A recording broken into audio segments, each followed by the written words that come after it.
പശ്ചിമേഷ്യയിൽ അമേരിക്കയും ഇസ്രായേലും സംയുക്തമായി നടത്തുന്ന സൈനിക നീക്കങ്ങൾ 5ാം ദിവസത്തിലേക്ക് കടക്കുമ്പോൾ ദുരൂഹതയുണർത്തുന്ന പുതിയ നീക്കങ്ങളെക്കുറിച്ചും സംശയമുയരുകയാണ്. സൗദി അറേബ്യ, തുർക്കി, ഒമാൻ, അസർബൈജാൻ എന്നീ രാജ്യങ്ങൾക്ക് നേരെ കഴിഞ്ഞ ദിവസങ്ങളിൽ റിപ്പോർട്ട് ചെയ്ത ആക്രമണങ്ങളിൽ തങ്ങൾക്ക് പങ്കില്ലെന്ന് ഇറാൻ ഔദ്യോഗികമായി വ്യക്തമാക്കി കഴിഞ്ഞതാണ് സംശയമുയർത്തുന്നത്. ഇതിനു പുറമെ സൈപ്രസിലെ ബ്രിട്ടീഷ് താവളം ലക്ഷ്യമാക്കി എത്തിയ ഡ്രോണുകൾ ഇറാന്റേതല്ലെന്ന് UK വൃത്തങ്ങളും സ്ഥിരീകരിച്ചിരുന്നു. അയൽ രാജ്യങ്ങളെ തങ്ങൾ ലക്ഷ്യം വെക്കുന്നില്ലെന്നും ശത്രു താവളങ്ങൾ മാത്രമാണ് ആക്രമിക്കുന്നതെന്നും ഇറാൻ വ്യക്തമാക്കുകയും ചെയ്തതോടെ മറ്റാരുടെയോ കരങ്ങൾ പിന്നിലുണ്ടെന്ന സംശയം ബലപ്പെടുകയാണ്.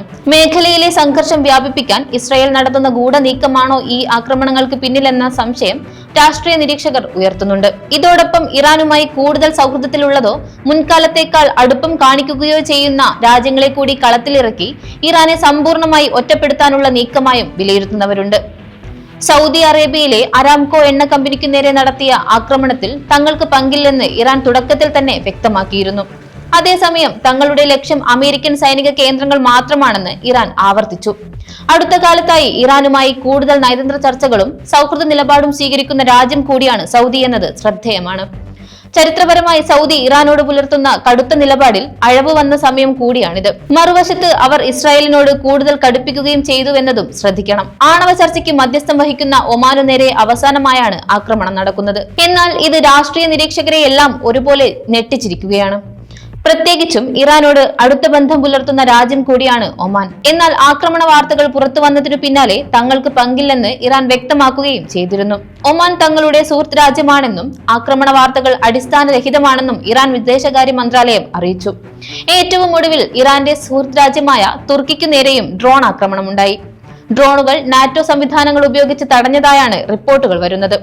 ഇസ്രായേലിനെതിരെ കടുത്ത നിലപാടുള്ള മേഖലയിലെ വൻ ശക്തി രാജ്യം കൂടിയാണ് തുർക്കി എന്നത് ഓർക്കണം. ഇവർ ഇറാനുമായി അടുത്ത ബന്ധവും കാത്തുസൂക്ഷിക്കുന്നുണ്ട്.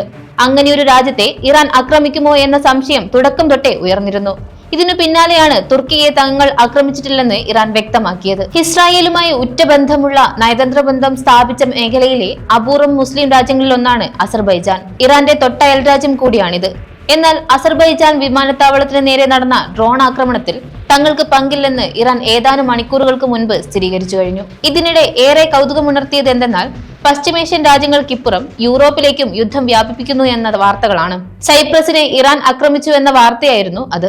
സൈപ്രസിലെ ബ്രിട്ടീഷ് സൈനിക താവളമായ അക്രോട്ടിരിയിൽ ഡ്രോണുകൾ എത്തിയത് യൂറോപ്പിനെയും ഞെട്ടിച്ചിരിക്കുകയാണ്. അതുവരെ ഇറാനെ ആക്രമിക്കാൻ തങ്ങളുടെ മണ്ണ് ഉപയോഗിക്കരുതെന്ന് വ്യക്തമാക്കിയ ബ്രിട്ടനും നിലപാട് മാറ്റുകയും UKയിലെ താവളം അനുവദിക്കുകയും ചെയ്തിട്ടുണ്ട്. കൂടാതെ സൈപ്രസിലേക്ക് കൂടുതൽ സൈന്യത്തെയും സന്നാഹങ്ങളെയും അയച്ചിരിക്കുകയാണ്. ഇപ്പോഴിതാ കൂടുതൽ പരിശോധനയിൽ താവളം ആക്രമിച്ച ഷാഹിദ് മോഡൽ ഡ്രോണുകൾ ഇറാന്റേതല്ലെന്ന് UK പ്രതിരോധ മന്ത്രാലയം തന്നെ സ്ഥിരീകരിച്ചിരുന്നു. ഇറാന്റെ ഡ്രോണുകൾക്ക് സമാനമായ രൂപമാണെങ്കിലും ഇതിന്റെ ഉറവിടം മറ്റൊരിടമാണെന്നാണ് പ്രാഥമിക നിഗമനം. ഡ്രോണിന്റെ യഥാർത്ഥ ഉറവിടം കണ്ടെത്താനുള്ള ശ്രമത്തിലാണ് ബ്രിട്ടീഷ് രഹസ്യാന്വേഷണ ഏജൻസികൾ.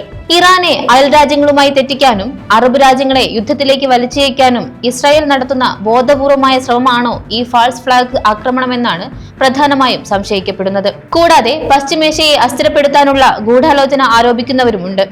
പരമോന്നത നേതാവ് അയത്തുള്ള അലി ഖാംനിയുടെ മരണത്തിന് പിന്നാലെ ഇറാനെ പൂർണ്ണമായും ഒറ്റപ്പെടുത്താനാണ് ഇസ്രായേലും അമേരിക്കയും ശ്രമിക്കുന്നതെന്ന് ഇറാൻ ആരോപിക്കുന്നു. പശ്ചിമേഷ്യൻ യുദ്ധത്തിന്റെ അണിയറയിൽ ഇസ്രായേലിന്റെ കരങ്ങൾ പ്രവർത്തിക്കുന്നുണ്ടോ എന്ന ചോദ്യവും രാഷ്ട്രീയ കേന്ദ്രങ്ങളിൽ ശക്തമാണ്. അതേസമയം US പ്രസിഡന്റ് ഡൊണാൾഡ് ട്രംപിന്റെ നിർദ്ദേശപ്രകാരം ഇറാനിൽ ഇപ്പോഴും ശക്തമായ ആക്രമണങ്ങൾ തുടരുകയാണ്.